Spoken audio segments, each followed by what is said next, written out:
Alright, jokes for food. I wish a philanthropist YouTuber would just give me 10K and not film it. Well guys, it seems like there's a new chapter to this story. Former MrBeast employee DogPack404 has come out with a brand new video titled, "I work for MrBeast, he's a psychopath." I'm gonna go ahead and apologize for the bad audio already because there's a lot in this video I need to touch on, and this video came out in the early AM. The video that DogPack has uploaded shows a lot of stuff that I'd never even consider for someone like MrBeast, including unsafe work environments that are literally going against the rights of people, trying to suppress the media and his employees, and it also covers some unfair payments towards his employees and possibly discriminatory payments in the workplace. There's a lot in this video that I cannot cover regarding this interview, but I'm gonna link it down in the description. So without any further ado, let's just get into this video. Please subscribe. A lot has happened since my last video. After posting I got hundreds of messages from former MrBeast employees, and I had them all send proof of former employment. You know, just people showing their support or telling their stories of fake videos or unsafe practices, toxic workplace, stuff like that.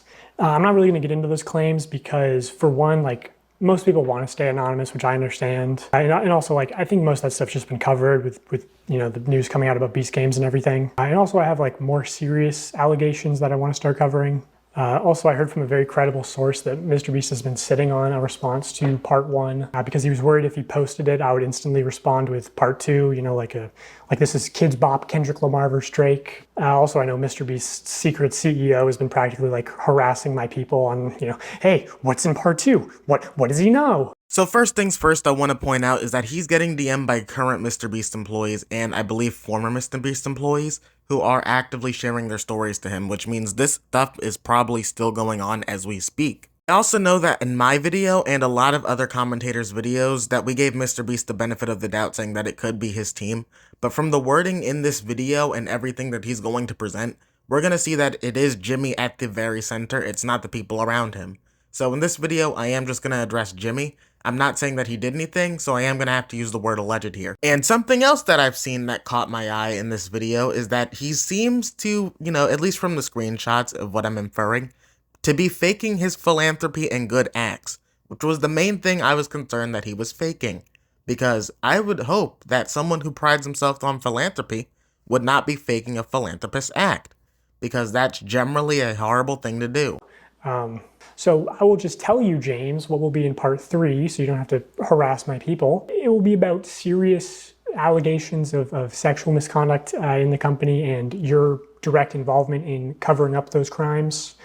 And I'll make sure to give you full credit and plaster your face all over the screen when we talk about that. So the fact that he's going to say that this has to deal with that type of misconduct is actually really worrying for me, because in my previous videos I said that there is possibilities that Jimmy didn't know what Chris Tyson was doing, but now I have to switch my stance real quick. I also want to note the reason I'm believing Dog so heavily, or at least leaning towards Dog's side on a lot of these matters, is because he comes out with receipts and he's going to have the biggest receipt later on in this video. Now, addressing the conduct in the workplace is one of the biggest issues for me, because not only does this company have to deal with minors a lot of the time, but it's going to make or break MrBeast's argument of whether he knew or not about Chris Tyson's conduct. Keep in mind, if there is concrete evidence that MrBeast not only knew about other people's misconduct, but Chris Tyson's as well, it destroys his entire argument and proves that he's willing to endanger children just in order to get a quick buck. I just want to put a call to action at the start of this video that, if you have a story, you can DM me. Just make sure you send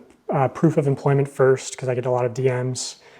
And as much as I meme and joke around, I take anonymity very seriously, so without explicit permission, I don't go public with anything. And obviously, if it goes to court, I would hope they would censor your information from the court documents. I don't know. Oh, and former contestants too. That's another thing I heard after posting my last video is during the 100 Boys versus Girls video, I have people corroborating the same story that the camera guy who gave the girls a drone was making some girls feel uncomfortable. You trap these girls in a circle and make them sleep on rough turf and get them high on paint fumes, and then you try to them. This is a very big allegation right here, and I didn't want to just scroll over past it straight to the interview, so I just wanted to leave it in here. If this is true, there is no way MrBeast did not know about it, considering he's constantly surrounded by the cameramen, so he would have seen this conduct, or at least I'd assume he'd see this conduct. And for anyone wondering why I'm being so nice to MrBeast in this video, it's not because he's my childhood hero, even though he was.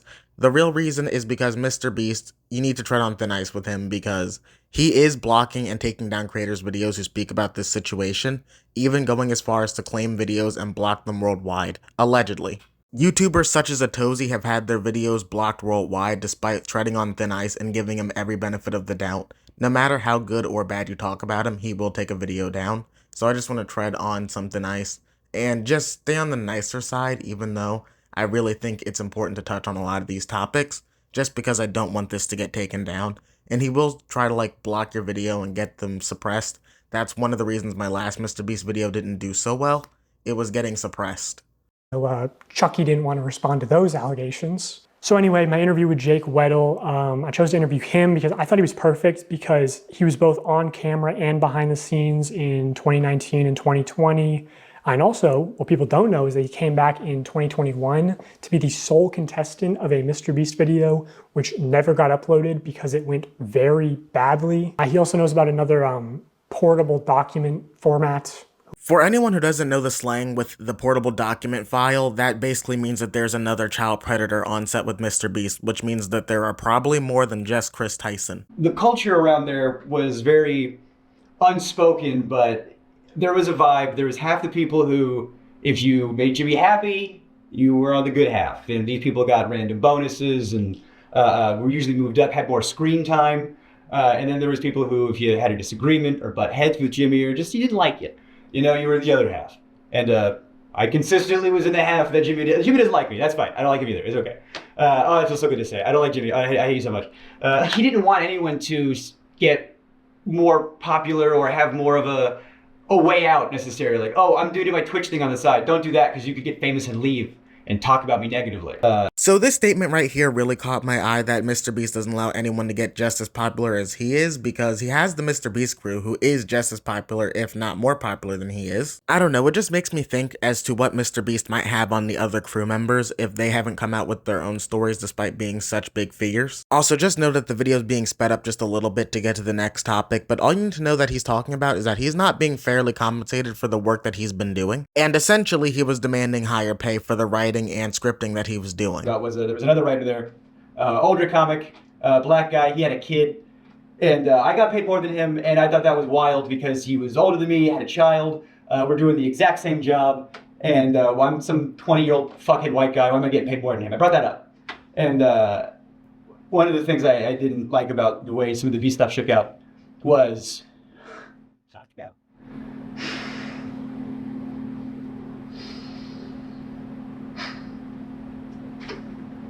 I feel really guilty about the way this shook out. I was talking to this other writer, it's fucked up, that's how the pay is, and I want you to get paid more, because you deserve to get paid more. I don't have a kid. And he didn't want to rock the boat. He desperately didn't want to rock the boat. He's just, I like my job. I like, because when you grow up with nothing, not to say that he did, but I know I did. You get a little something, you don't want to lose it. So he didn't want to rock the boat. But he said, hey man, if that's how you feel, if that's I trust you. He stood with me. He went in that meeting with me. And I said my piece and he backed me up. And I said, I need XYZ or I'm out of here. And they said, bet. And they gave me a severance check the next day. And they gave him a severance check the next day. And if I knew he was going to lose his job too, I wouldn't have done it. There you have it, a clear display of racial prejudice that MrBeast clearly has towards his employees, that he's paying a white actor way more than a black actor with kids. And whether or not this was MrBeast or the team, I don't care, someone needs to be fired for it because that is unexcusable. And I'm not going to play the rest of that scene or where he's talking right there because it does get very emotional, and throughout this video, the interview, there's going to be a lot of crying. And honestly, it's really hard to talk about this situation. Keep in mind, this is a lot of people's childhood heroes, and this is what happens behind the scene. I understand that MrBeast does a lot of charitable things, but I have to ask you, MrBeast, when you went to save the Africans in Africa, how would they feel if they came to America and tried to work for you just to find out they weren't being paid as much to their white counterparts? And then when you're confronted on your alleged blatant racism, they get fired. Everyone who ever calls you out gets fired. That's not any way to handle a company. That's a way to dictate a company. Also, MrBeast, you coming at every single one of these channels with a, do not speak hearing doesn't make you look innocent. It makes you look more guilty because you're just using the money that you have as a resource that a lot of people don't have access to. Even the biggest YouTubers who make millions cannot fight the amount of money that you have. It got a lot of hot water when it came out. It was the like surviving like $10,000 every day you survive in solitary or surviving solitary for whatever. It was one of those solitary confinement videos that got a lot of media attention because everybody saw the premise and thought, what? You shouldn't do that. And people don't know that was the second attempt. The first attempt was on me, and it didn't go well.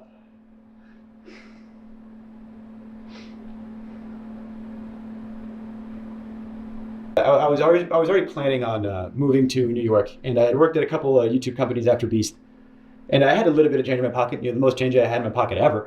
Small potatoes, compared to Beast bullshit. But I thought I had enough to move to New York or whatever. And I get a call from somebody over there, and they go, "Hey, they want you for a video."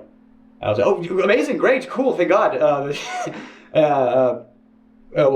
What's the video? And they tell me the pitch.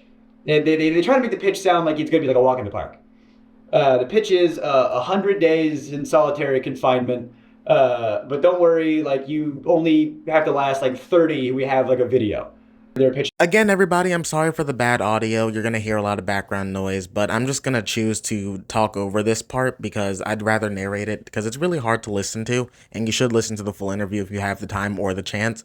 But basically what he's describing is a harsh work environment where they are treating him so badly in this work environment that it is literally going against the human rights.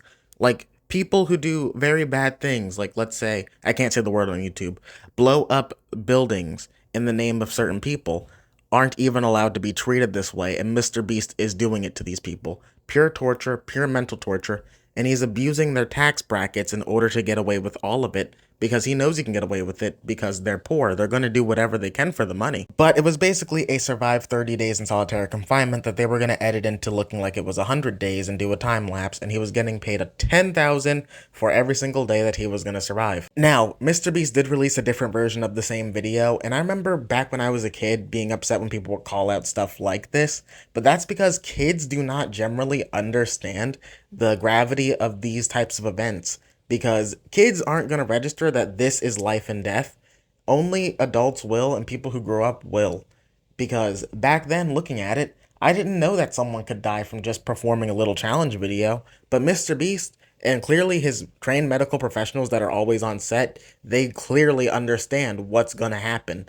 And they're clearly still willing to go through with it. So what does that say about MrBeast if he's willing to risk people's lives just for a quick buck? And I know there's probably no way to end anything going on with MrBeast. I mean, he's one of the biggest names in all of media at the moment. But keep in mind, anytime any of us unsubscribe from MrBeast, it will just be replaced with a brand new 8-year-old who doesn't understand what's going on. And it's going to be another 10 years until they can fully register what's happening with this situation. And by that time, they'll be replaced and replaced and replaced. He's the biggest channel. So I'm not sure what we can truly do in order to stop all this from going around, or at least increase the working conditions for the staff that are currently there. But what we do have is our voices, and what you can do is boost any video you hear talking about this or talk about it yourself, because employees should not be treated like this. They're not props, they're people. But anyway, there isn't much more to talk about in this situation, at least not until a part 3 comes out. Don't forget to like and subscribe and comment down below what you think about the situation. Personally, I think it's terrible if all these allegations are true. But that's all I have for you in today's video. See you in the next one. Bye.